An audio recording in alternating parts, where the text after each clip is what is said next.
working 7 days a week in 24 hours. Yeah. Chris Doris, welcome to the show. Welcome to Become Your Own Superhero, baby. My man, Laban, it is so great to be with you, brother. Do we call you Chris Doris, CD, Boatness? What is it these days?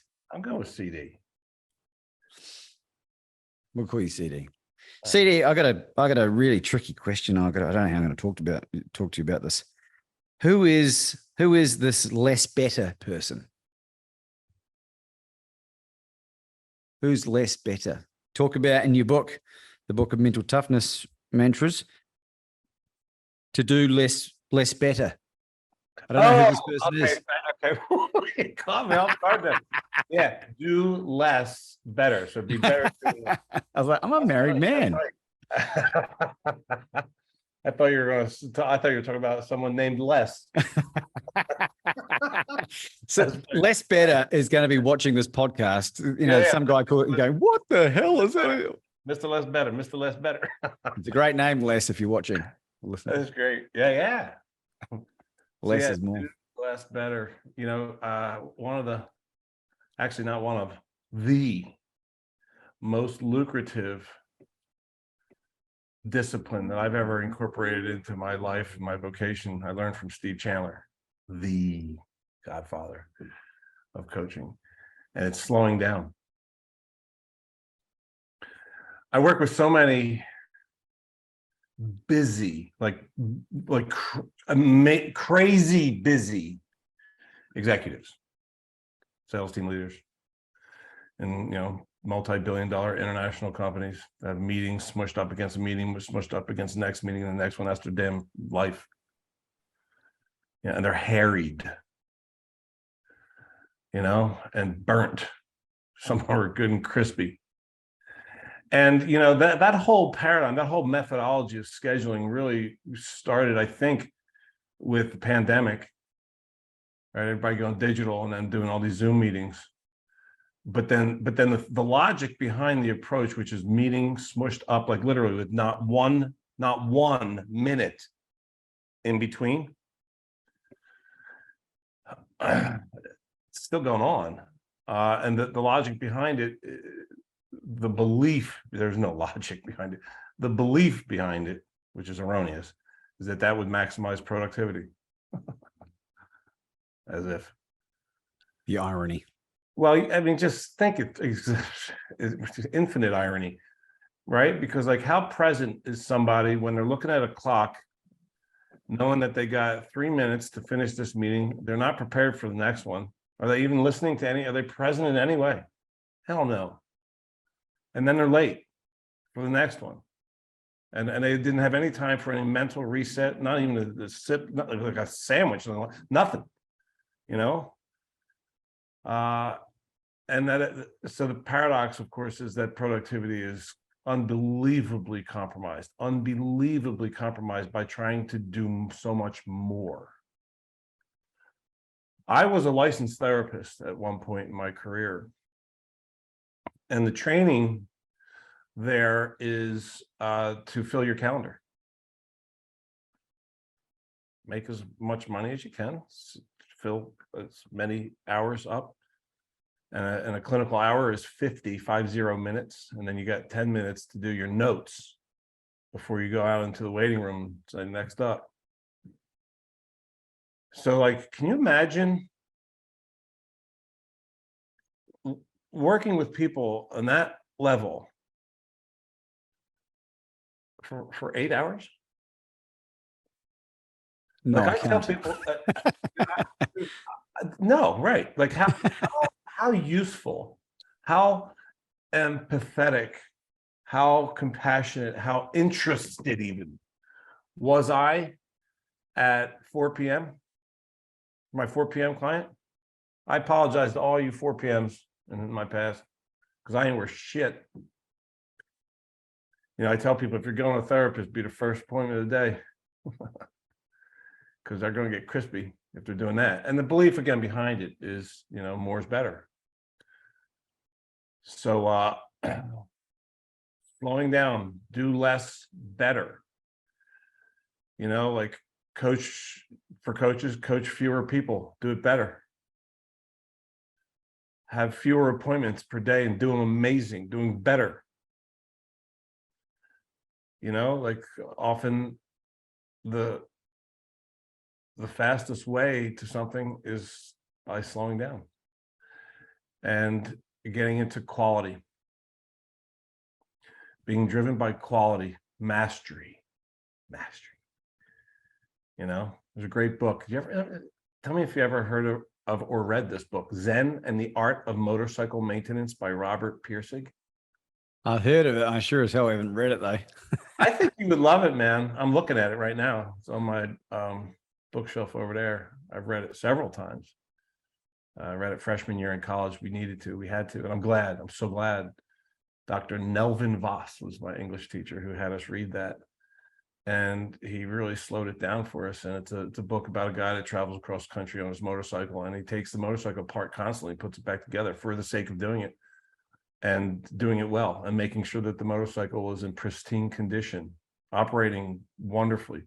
And people would get confused. And he's like, because there's pieces of the motorcycle all over the ground. And they're going, what was wrong with it? He goes, oh, nothing.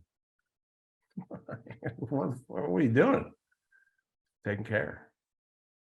You know, getting into quality. So that's what Mr. Less More, Less Better. Less More. That's fine. That guy's still a paradox. Less More. You don't even want to talk to that guy. Well, dude, it's not your first book. Won't be your last. The Book of Mental Toughness Mantras is a very, very easy read, and damn, it's good. I just reread it in preparation for this, right? Nice, thanks. And thank you for sending me a copy, which arrived at the house in Salt Lake just after I left. Thank you, U.S. Postal Service. Oh my goodness. Oh, but the household have access to it, and I believe at least one person's had a read. So there's the reason why. So there's so many things, so many directions we could talk about. I've got to give you a public shout out. It's outrageous that we haven't had you on the show earlier. I don't know why that hasn't happened. I think the universe was waiting. You are directly responsible for the world's best courage coach being created and the associated world's best movement, which has evolved, spawned from that. Oh. So thank you from the bottom of my heart, and the countless people that have been impacted as a result of that experience.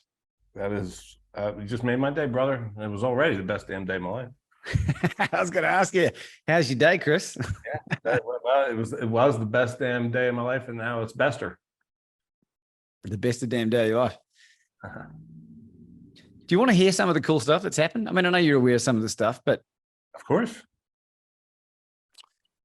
I'm just going to say this because this is true. One of our colleagues in the Ultimate Coach group, for the audience that are listening, there's a Facebook group called the Ultimate Coach Group. We encourage you to join that. It's a free group that will better your life. There's a young guy called Coach Ranjan who's putting on an event in India. And that came about, in his words, off the back of him and I being on a call. I don't even know what we got on the call. Just one of those things that happen. You want to connect with like-minded people. Oh. And he had a dream of meeting Steve Hardison, which is why you and I know each other. And I said, well, let's call him up. And we just called him up. And now there's, I think, 500 people flying into Mumbai from all around the world in February next year. I'm going. And I think that's pretty cool. What do you reckon? What do you reckon? I think that's absolutely fantastic. I think that's beautiful. Yeah, I know Ranjan. And yeah, that's going to be profound. I have some friends in India that I'm strongly encouraging to be in attendance. I don't know really where I was going with that. I wanted to maybe give you an opportunity to share any experiences you've had that align with these type of happenings. Anything else that's happened in your life in the time that we last spoke? Anything of any significance that you wanted to share? Well, I mean, you know, I'm not saying this in a self-promotional way. I've created nothing in my life that I'm more proud of than the book that you referenced a minute ago. And like, this isn't, I wasn't coming into this call expecting, I didn't even know where we were going. I sure as hell didn't have the agenda. I didn't know if this was even going to come up. Okay. So I'm not here self-promoting. I delete that. That's, of course I'm promoting this. This is the best thing I've ever freaking created. It's awesome, dude. It's really fucking good. And let me tell you what how I thank you. And this is what I think of it. It's a reference guide. In fact, I even say it in the introduction, which is, if you think of a master craftsman, someone who builds amazing things, they have one hell of a toolbox. And they know those tools. They know what the tools do. They know them very well. They know what the tools, they know the unique distinctions between one saw and 16 others. Like they might have 17 saws in their toolbox. And, all those saws do fundamentally the same thing, which is cut stuff. But they do it different. They cut different stuff and they cut them in different ways. And one saw is perfect for one job, whereas another is perfect for another job. And, and being able to have access to those tools and having practiced utilizing them and mastered the use of them, then permits that master craftsman to create things of beauty and magnificence and excellence with speed and fun. And that's the analogy that I use for, there's 52 mantras in here, and every one is a tool. Fundamentally, right, like all the saws cut stuff.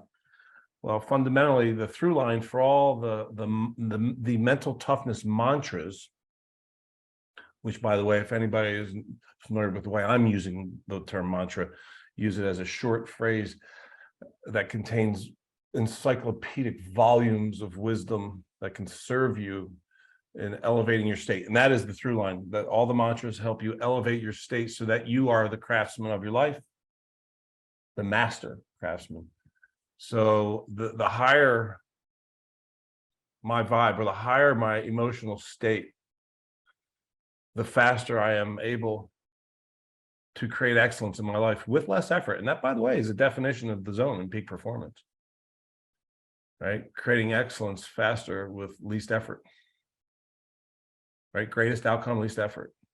How do you know about the zone? What's your credibility? Well, there was a period of my career where I worked exclusively with elite athletes from all over the planet, and help them perform better by strengthening the way that they use their minds. And I geeked out hard on studying this state, the zone, the peak performance state, when we're on fire, when we're just killing it, whatever it is, music, sport, dance, giving a pitch, a salesperson, or a keynote talk, anything that you can consider a performance, right? Artists, when they're in the zone, killing it, just absolutely on fire. I just love studying that. And what I've come to believe, man, is that that's our normal. Everything other than that is us acting small. I really believe that we're designed to create excellence with least effort. Like, why would that be a part of life if it wasn't what we were meant for? Would it just be a tease? Like, yeah, you can have a taste of it and then we'll take that away from you. Nah, I believe that is our natural state, is to be able to create excellence, period. I'll just end it there. And of course it takes practice. So that's what these mantras are. They're replacement phrases. Like, I'll give you just a couple examples. Like the how. Okay, this just opened up randomly, like randomly. The how is in the what. That's so great. So the number one obstacle that I've observed human beings coming up against in the creation of their desires, or whatever they want in their life, is waiting unnecessarily, putting unnecessary time between themselves and their desires, not knowing they're doing it, but doing it, right? Because of false beliefs. And one of the beliefs, the biggest reason we put unnecessary time between ourselves and our desires, is because we believe that we need to know how it's going to work. One of the things I love most about you is you don't give a shit about the how. It's true, man. You get on a what, and it's like, Hal, I don't give a half a shit about you. I can't wait to have you show up, Hal. I'm waiting to see you with enthusiasm, but I'm not impatient about it. You know, the how. So I move you. What you do is you make a decision. You get a great idea and you move. You move instantly, boldly. And it isn't even necessarily bold to you. It's bold to the onlooker, perhaps, but it's just like the move. Call Les Brown. All right. Go throw a book at Grant Cardone, or no, who was that? Joe Rogan. Yeah. Get on a boat and go throw a book at him. Try not to hit his dog. Sorry, Marshall. Yeah. Why would I not do that? All right. Yeah, so it's like the how's this going to work? Then that creates pause. Like everyone, like we learned to, you know, when you start saying at an early age, even in your teens, like, you know, I things that you want, like I want to be the president and an astronaut and a truck driver. Like how are you going to? People say, how's that going to work? And even by being asked the question, we're starting to learn that there must be some value in knowing the how. Am I supposed to know? I don't know the answer, but by virtue of you asking it, maybe I should. And then we create pause. You know, so yeah, so that's like one of 52 mantras that will help. So the how's and the what. And then when I read that, it reminds me that I don't need to know how. When I move forward in the direction of my desires, the mechanics are then activated. So there's a sister mantra to that one. Or actually the original version of that mantra I learned from Deepak Chopra. And he likes to fancify things, and I like to super dumb shit down. and I love his stuff. I mean, he's one of my favorite people in history. And he says, inherent within your desires are the mechanics for their own fulfillment. So I just dumb that shit down and go to how's and the what. But like I said, right, to wrap that, just to put a bow on that a little bit, is like that's one of you know, like the 52. There's, you know, of these short phrases that I can use in moments to remind myself to maximize the probability of getting back into the flow state, elevating my state so I can flow. It's synonymous with the zone. Flow is synonymous with the zone, right? So the more I elevate no one in history has ever described a peak performance as a struggle. Ever. And the reason is because it isn't. It's never a struggle, right? And that's why the word flow, you're working with what is. You know, when you ask you like ask Herbie Hancock, or, you know, after an incredible performance on keyboards, like, bro, where'd that come from? Like, that was amazing. He's like, yeah, I don't know. I don't even kind of really remember it. I hope you taped it. Well, I love you for saying that, Chris. And I graciously receive and accept that wonderful compliment. I reckon a lot of that stemmed. I had a guy called Keith Abraham, who's an Australian motivational speaker, transformational speaker, one of the best. He was mentored by Zig Ziglar. And he says, I'm pretty sure it's his quote, forgive me if I'm wrong, but it was when the why becomes clear, the how becomes easy. Wow. Yeah, man. Amen to that. Love it. And so that was like a year and a half ago. Now, I had already done some of those outrageous things, and now it's gotten to a point where it's so normalized that to make it dramatic, it has to be really uncomfortable in the best way possible. Sims. Steve Sims? Yeah. Steve Sims. I'm reminded of Steve Sims right now, like his latest book, which I don't have yet. I mean, it just came out. It's like something like Start With Stupid. Like crazy. Yeah. Let's find it out while we're on here, because he wrote a book called Blue Fishing, which I recommend, and I know you'll recommend as well. He was a guest on the podcast, and I think you've had him on yours as well. I've had him on twice. He reminds me of you in many ways, in terms of, I mean, he's in English and you guys look nothing like each other. But if you look at you and you didn't know anything about you, you would make all these assumptions about being this big sports fan and love smoking cigars and having a beer. And then you realize that you studied in India with the top, like Maharaja, whatever they're called, the people over there that you hung out with. Who's the guy? The guy that you reference all the time? Sri Bhagwan. That guy, yeah. Can't remember his name. From the Oneness University in southern India. Like one of the most spiritual people on the planet. And you know, that's where you get a lot of your stuff from.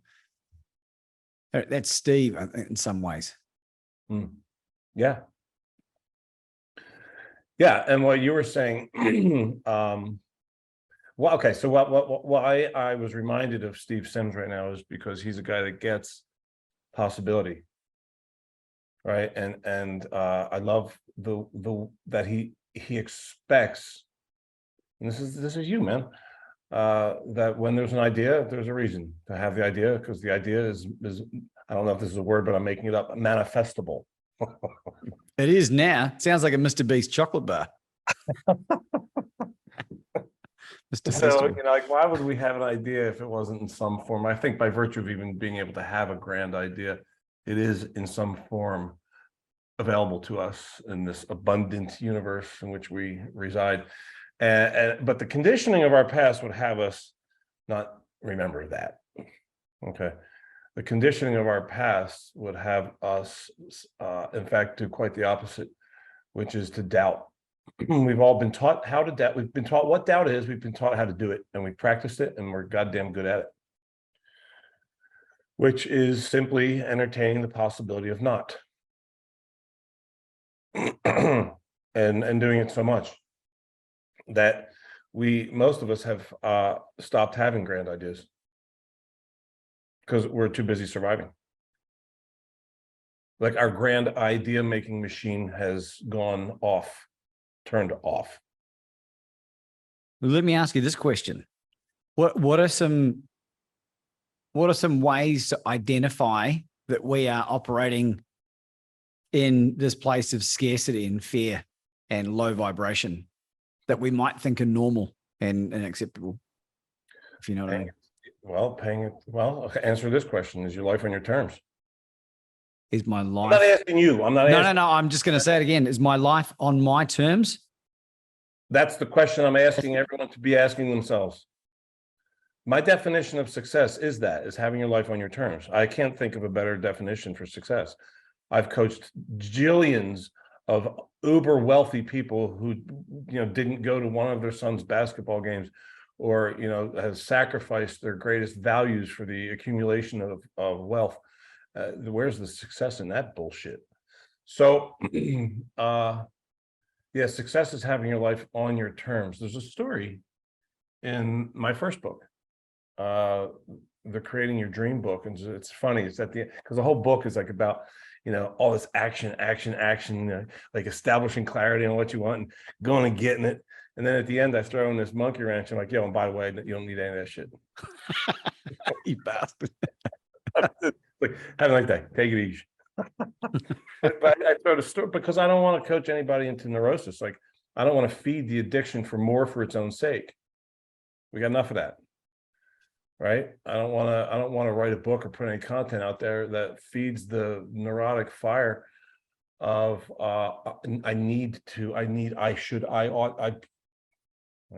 right? Because the short version of the story that I'm referring to it's actually, if you Google it, you can find it's all over. Just put I think it's called The American Tourist and the Mexican Fisherman. Are you familiar with it? I've heard you tell the story to me. And I watched it told 3 or 4 times. But yeah. Tell it again. Well, all right. I'll read it to you. If you're happy to. I'll just read it to you. Whoa.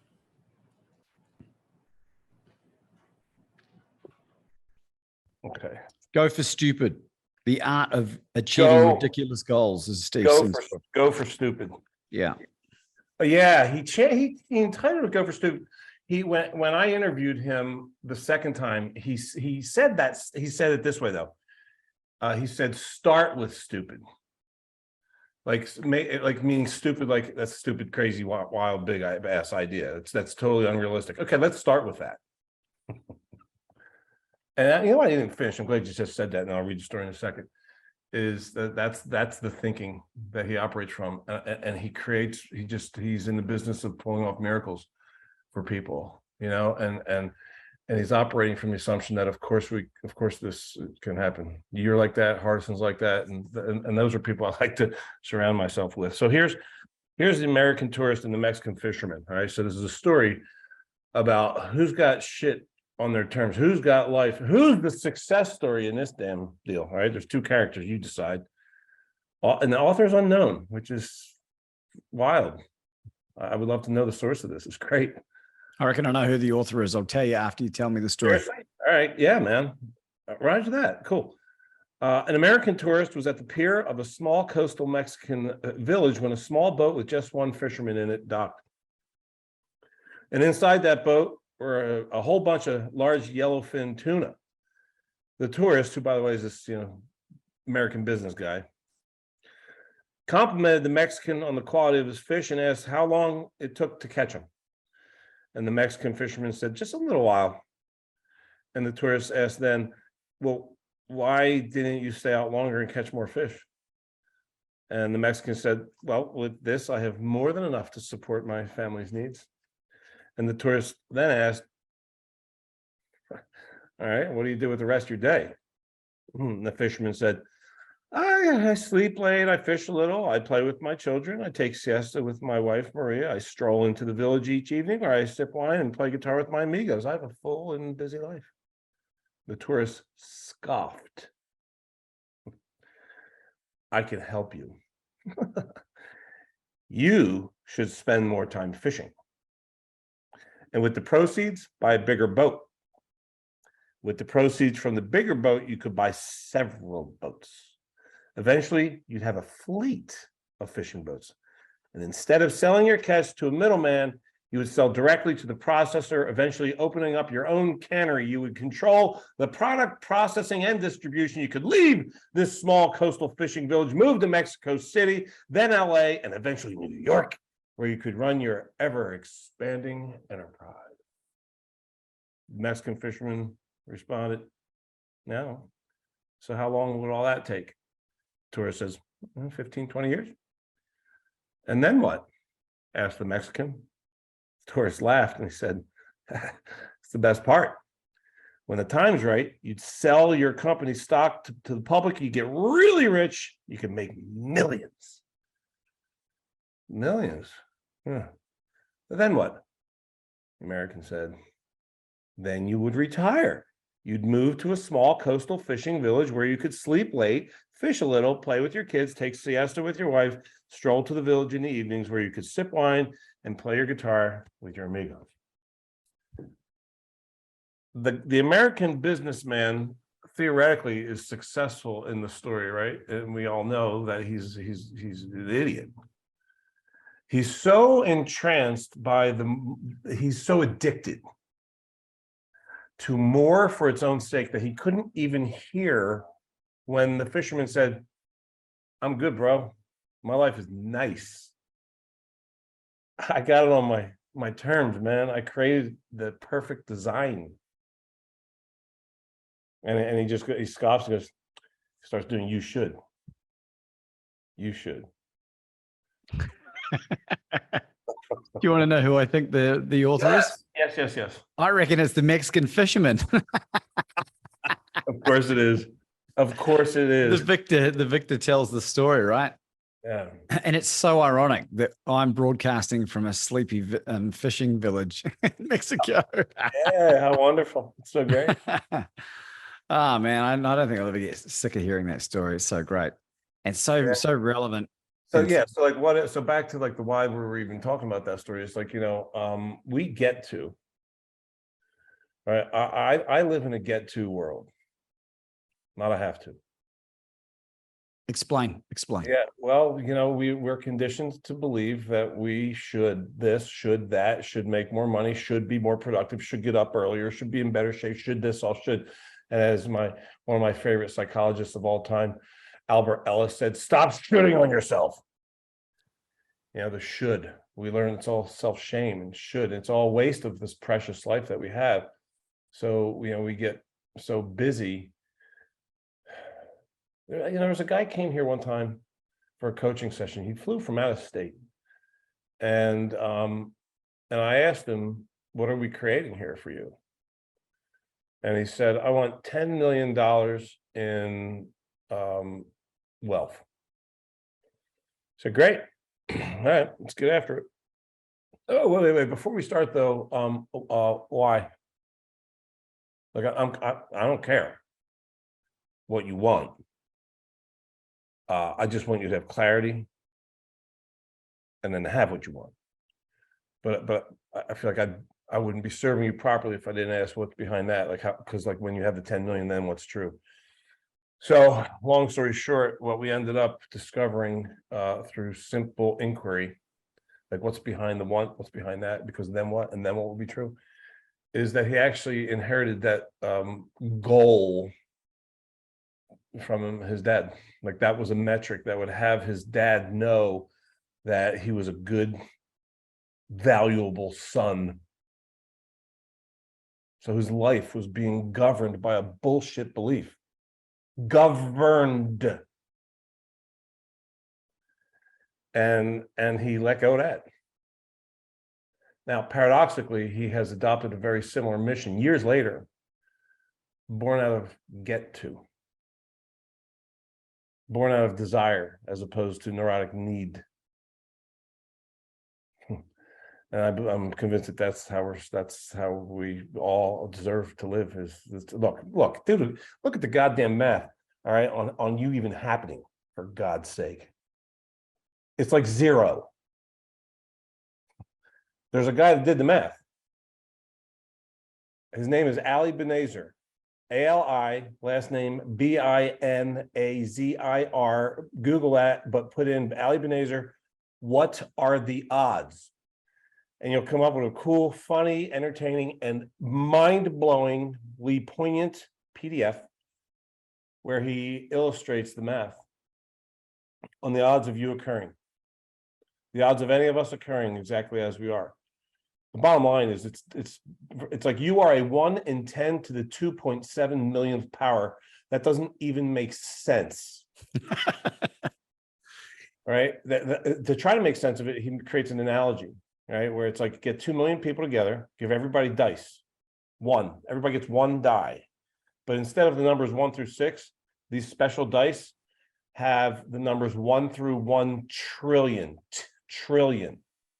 Okay, air horn blows, all 2 million people toss their dice, right? They cast them all, they're bouncing off each other all over the place, and everything finally, the 2 million dies settle, and they all came up the same goddamn number. That's the odds of you. Oh, winning. We got into the impossible party. Why ruin it with neurotic need?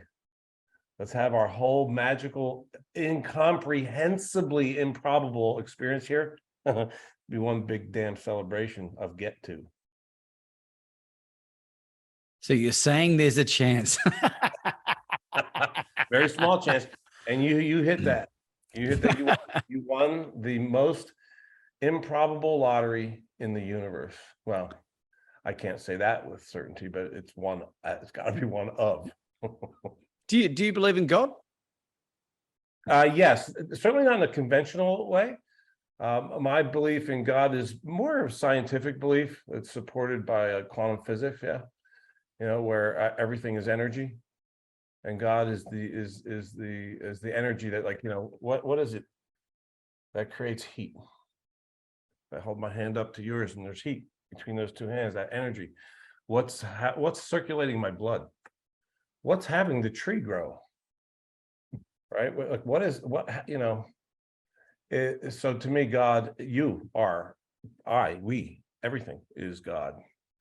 We're the beautiful energy localized into different forms, right? So I mentioned quantum physics, the most, like, you study the science of the most basic of what exists. It's the quark, at least as far as we know now, I think.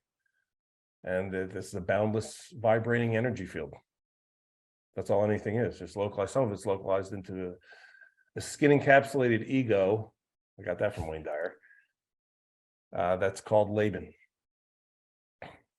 Some of it's localized into a blue plastic thing that we call pen. But fundamentally, it's all energy expressed in different ways. And I believe that death is the experience of going back into the non-local realm and continuing to experience. I'm not sure what the next word would be, but everything as an expression of God. Yeah, it's interesting. And the reason I ask is this plant medicine experience that I did with my wife recently, Anna, Yeah. I met during the psilocybin component, we did penis envy mushrooms, which are one of the most powerful psychedelic psilocybin that exists. What were they called? Penis envy.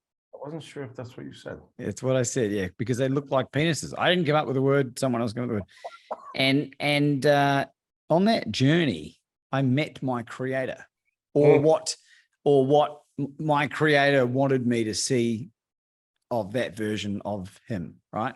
Wow. And I had this experience, Chris. I had covers over my eyes, so my eyes were shut. It was darked out.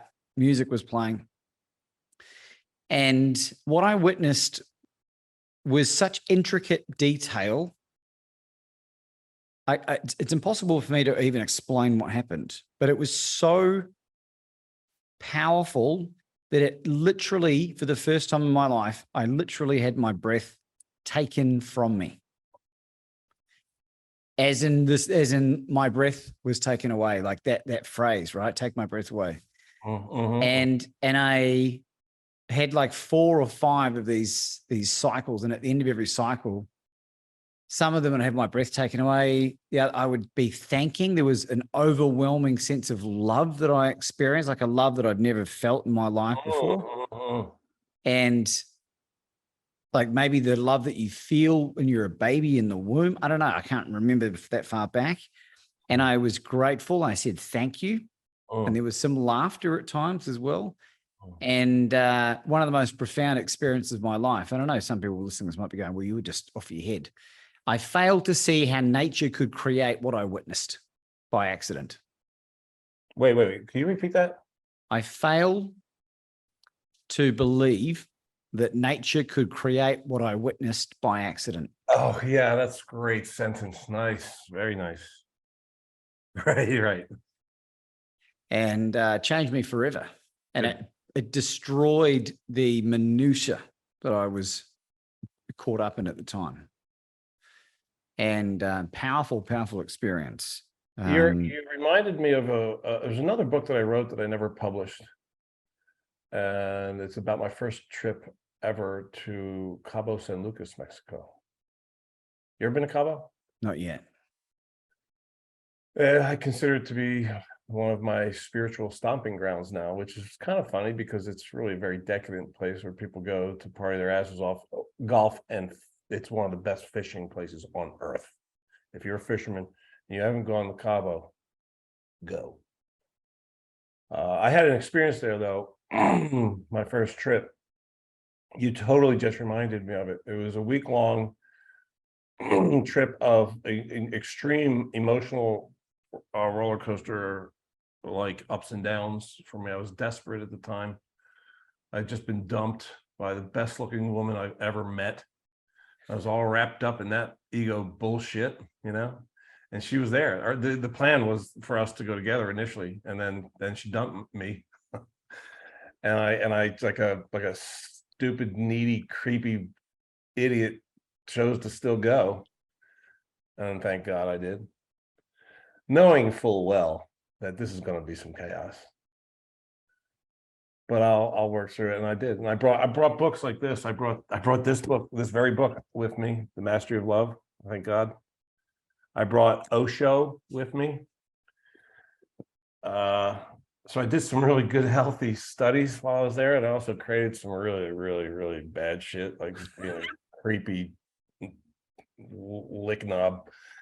And so I had some really high ups, and my first book had just come out, so I was giving it away to people, and there was just beautiful moments followed almost instantaneously by pure chaos and suffering. And it was really bad. I had my first and only ever panic attack. I created that for myself on the beach. Strange place to have a panic attack, isn't it? Yeah, it's a place called and I think it was the Office, which is a beach bar down there at Medano Beach. It's like big, there's, speaking of penises, there was a damn, there was a bachelor party over there, and then there was a bachelorette party over there, and all bachelorette, party attendees were drinking through penis straws. And I was seeing no humor in any of that. I was only seeing horror. They're having fun and I'm miserable. And I just thought my way straight into panic, and which was a powerful experience. But anyway, at the end of the week, after incredible, I don't know that I ever created so much suffering for myself in such a little period of time, but it was also coupled with some of the most beautiful moments of my life, of connecting with strangers and finding love and just sweetness, kindness and compassion and service and community. I had an epiphany at a club. I was standing upstairs at this, it's called Squid Row. That's some stupid fucking nightclub. It's actually a restaurant. It's pretty cool. At night, it turns into a dance club. And it has an open roof. You can see the sky for part of it. And I was upstairs, and I thought, I was really happy that this week was coming to a good end. I was finishing on a very high note. And I knew that my ex-girlfriend had already left, so I couldn't go like trying to find her like a desperate creep that I was being. So that was over, and I felt like relieved of that. And then so I'm standing up there just enjoying. I'd gone fishing that day, and I caught all these fish, and I gave the fish to the fishermen, and they were so happy to be able to take all this great tuna home. And it was really spectacular and beautiful. I was just floating, man. And then walks my goddamn ex. And I'm like, you gotta be kidding me. She was supposed to have left. I extended my stay an extra day so I could have the experience alone and not distracted. Where is she? Where is she? She's getting laid. Somebody else, what is going on? And she walks in with this dude, and she sees me. So she knows I'm there, looking down on the dance floor. And she starts straddling him, knowing I'm looking. And I'm like, all that peace started flowing right away, gone, replaced with rage. I actually had the idea it could be a good moment to kill someone. I mean, I was going that direction.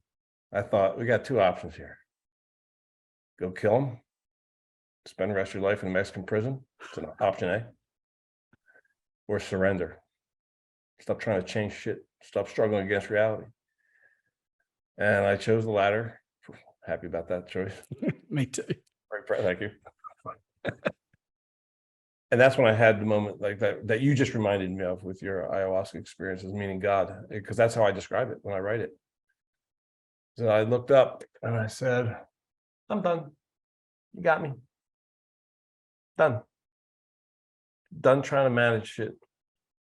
Done trying to change shit. Done struggling against what is, working with. And I had an experience that might be somewhat similar. Probably it sounds like similar to yours, which was a washing over of me of pure serenity, peace, lightness of being, connectedness. I started looking around. I had love for them.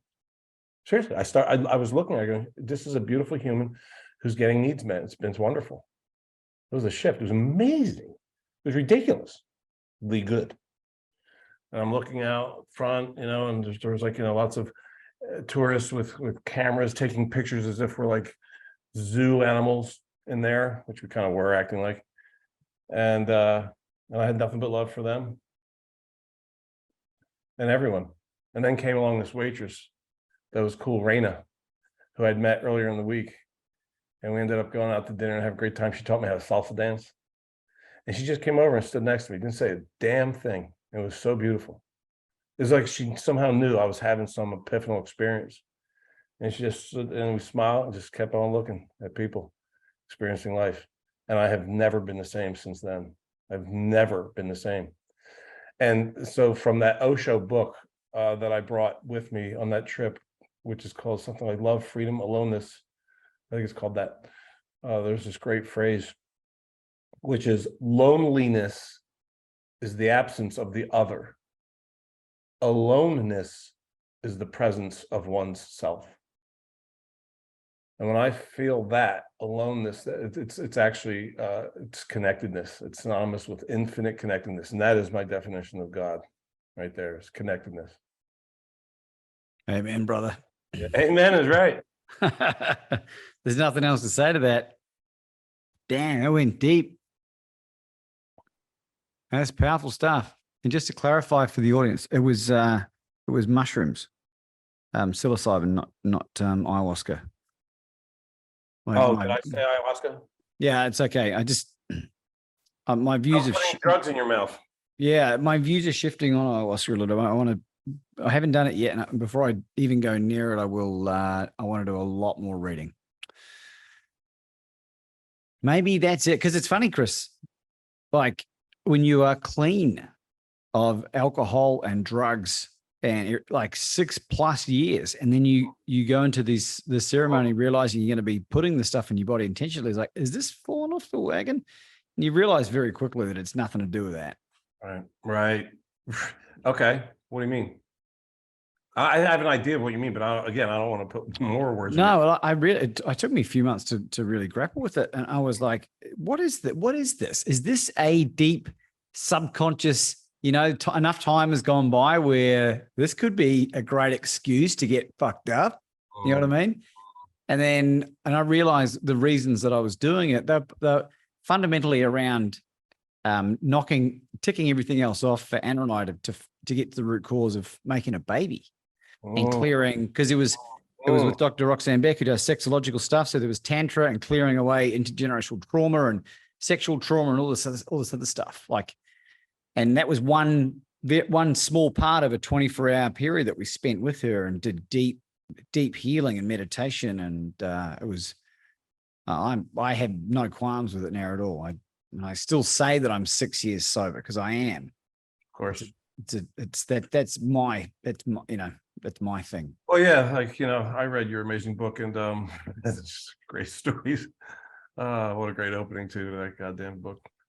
But yeah, that's all about that use of substance is self-medicating medicating pain. My understanding of what you're driven by now is exploration of consciousness. Spot on. Yeah. Spot on. Chris, how do people get a hold of you, brother? Yeah, my website, thank you for asking that, is my website's cool. I love it. It's really informative. It's christopherdoris.com. And one of the second greatest creation of my life, close second to the mantras book, is called The Daily Dose. The long version of that is The Daily Dose: Mental Toughness Tips in 30 Seconds or Less. And you can, if you go to my homepage and then just put in it'll be a box right there on the right side of the homepage, name and email, click, and then what'll happen is at 6 a.m., wherever you are in the world, every day of the year, right around 6 a.m., you'll get an email from me called The Daily Dose. And it's a snippet. Look, I'll read one. Here. My Daily Dose book missing. MIA. Oh, there it is.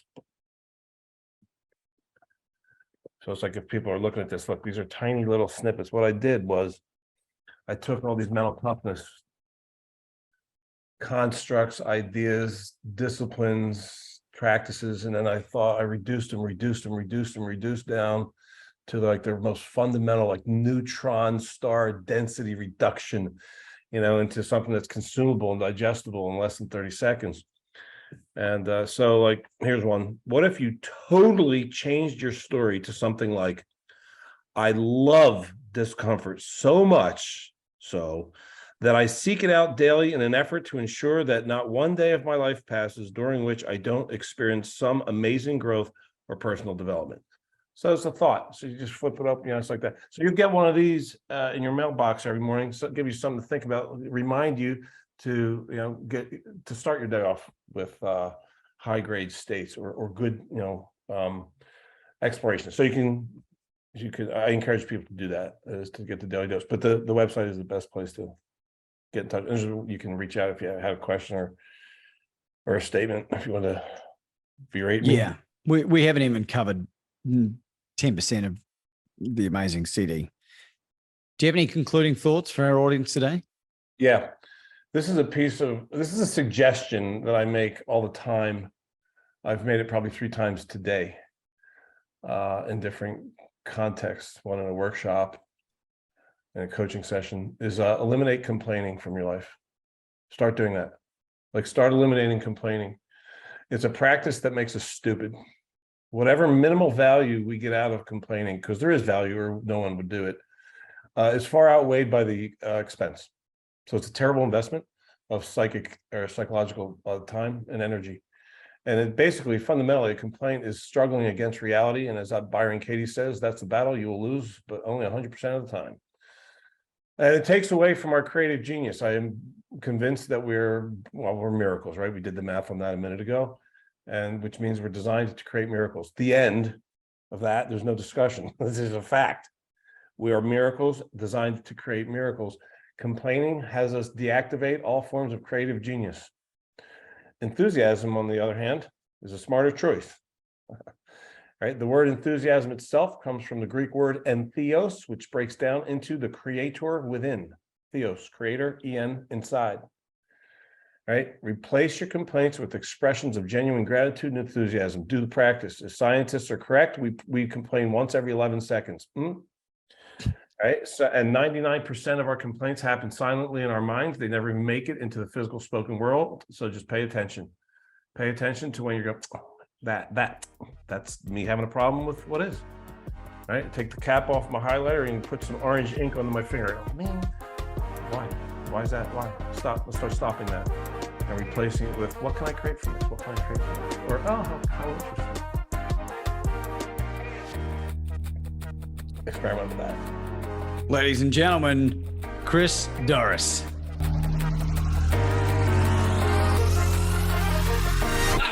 I got superpowers, working 7 days a week and 24 hours. Yep, I got the business saying this boy sure is up to something. Why don't you come and listen? Just don't hit the power button. They say I'm crazy when I say I got the superpowers.